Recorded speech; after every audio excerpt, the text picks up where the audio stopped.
My name is Quentin Harmon, and today I'm going to be presenting on malaria. So imagine a disease that infects 250 million people each year and takes hundreds of thousands of lives. This is malaria. It's a single cellular protozoan parasite that has been seen around the world for hundreds of years.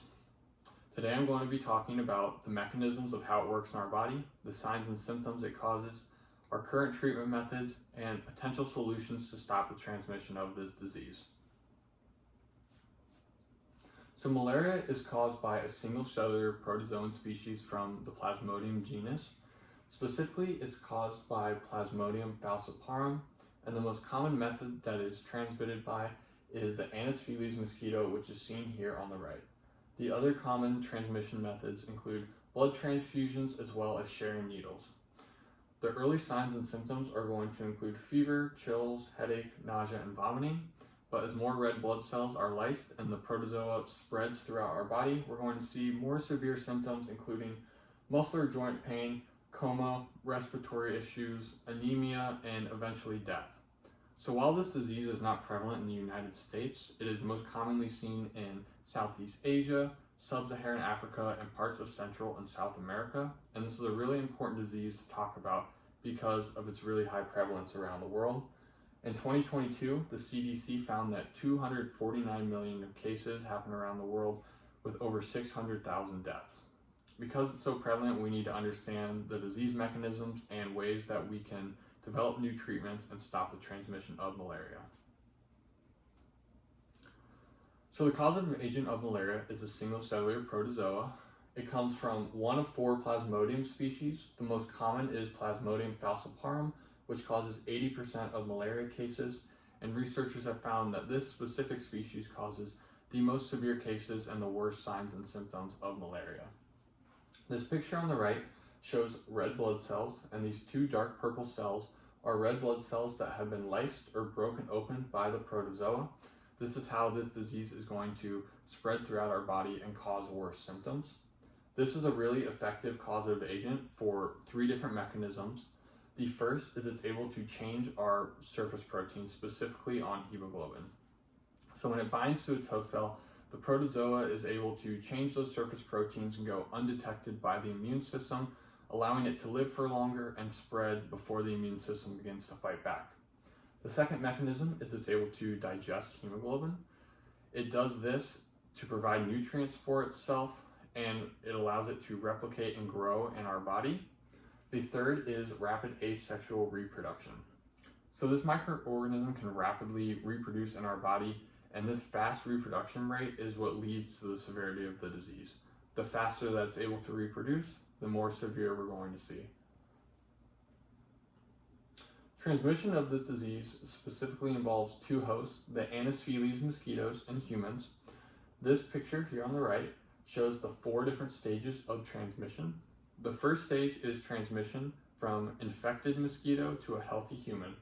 So when this happens, the mosquito is going to bite, and into our blood, sporozoites will enter. Sporozoites are the infectious particle of malaria. They're going to then enter into our liver in the second stage and stay there for about 1 to 2 weeks and develop into what are called merozoites. Merozoites will develop in the liver and then enter into our bloodstream. Once they enter into our bloodstream, they're going to begin a cycle of replication and cell lysis of our red blood cells. When they're in our red blood cells, they're going to grow, divide, reproduce, and eventually they're going to infect additional red blood cells, and this is the stage where we're going to see the worst signs and symptoms of the disease. They're also going to develop into gametocytes, and this will lead us into the 4th stage, transmission from an unhealthy infected human to a healthy mosquito. When a healthy mosquito bites into an infected human, those gametocytes are going to enter the mosquito, turn into zygotes, which will then eventually transform into the sporozoites, starting the cycle again. The other common ways that malaria is transmitted are through blood transfusions and shared needles between a healthy person and an unhealthy individual. So the disease characteristics of malaria are dependent on the exact species of Plasmodium that you're infected with. The early signs and symptoms are going to happen 1 to 2 weeks after infection, after the sporozoites have turned into merozoites and have begun to enter the bloodstream. That's going to include fever, chills, and headache. This picture on the right shows the different parts of our body that malaria will infect. Most commonly, we're going to see respiratory symptoms, central nervous system symptoms such as headaches, but the most common key symptom of malaria is the systemic fever that it causes. This fever is cyclical, meaning that there are periods of high body temperature to periods where it will return to normal or near normal body temperature. We're going to cycle through this as our body fights the infection and more red blood cells are lysed. Advanced symptoms include anemia, respiratory issues, organ failure, coma, and even death. So as malaria progresses without any treatment, patients are going to experience these more severe symptoms as a result of the high number of red blood cells that are being broken down and the merozoites spreading throughout our body. The treatment for malaria involves a combination treatment, which means multiple drugs are used. The most common is shown here on the right. It's called chloroquine phosphate. This drug is typically used by itself initially for mild conditions, and it is shown to be effective in treating mild conditions. It works by inhibiting the parasite's ability to digest hemoglobin. Whenever this treatment does not work, we will then use 2 other drugs in combination. The first is called primaquine phosphate. So this works by eliminating dormant forms of malaria within our body.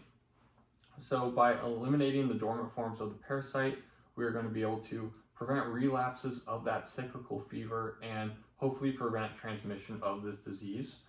The third drug is arguably the most important. It works by disrupting folic acid synthesis. So this is really important because folic acid is what these protozoa use to replicate and grow within our body. So by disrupting that, we can essentially kill them and stop the transmission.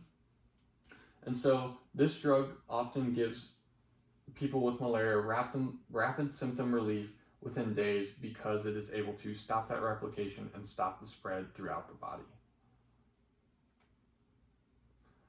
So while malaria isn't necessarily prevalent in the United States, this is a really important topic to talk about because millions of people are affected around the world, specifically by the Plasmodium parasite. So as we talked about, it's transmitted primarily through mosquito bites, but also through blood transfusions and shared needles as well. The early signs and symptoms are fever, chills, headaches, and severe cases where more red blood cells are lysed and the merozoites spread throughout our blood. We're going to see anemia, organ failure, and death. Treatment options are typically the combination drugs that we discussed, but there are potentially better treatment options out there and potential solutions to stop the transmission of this disease. Some of these include insecticide-treated nets, indoor residual sprays, and GMO mosquitoes. The goal of these 3 potential solutions is to stop human to mosquito contact and to reduce transmission of this disease. Because malaria is so prevalent around the world, we need to prioritize this fight by continually developing new treatment strategies and innovative ways to stop the transmission of the disease. We can stop malaria today. Thank you.